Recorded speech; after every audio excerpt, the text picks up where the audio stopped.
How optimistic are you about the result of the ceasefire talks at this point? Good to be with you. And obviously, all of us are trying to be optimistic, but also we need to assess it, analytically and as objectively as possible. And it looks like there are at least two major actors that are either interested in continuing the war or at least not about to agree to each other's terms. And these are Netanyahu on the one hand and Sinwar, the head of Hamas, on the other. It's not a coincidence that until now there was no agreement.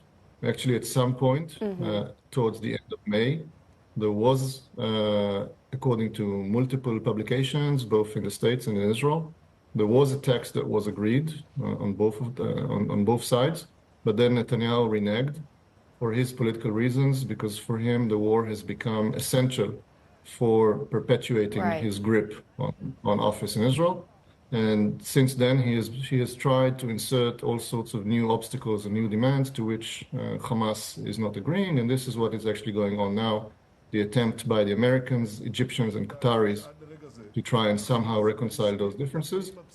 The main problem is, beyond the immense suffering in Gaza and the fact that Israel is also suffering both in the south and in the north with the ongoing hostilities with Hezbollah, the potential of an Iranian retaliation and slippage into a full-fledged regional war, there is also the issue of the lives of the hostages that are suffering immeasurably, and according to the Israeli authorities, are dying almost by the day.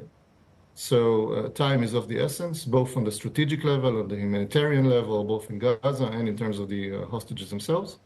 This is a very high-stakes diplomatic and strategic game.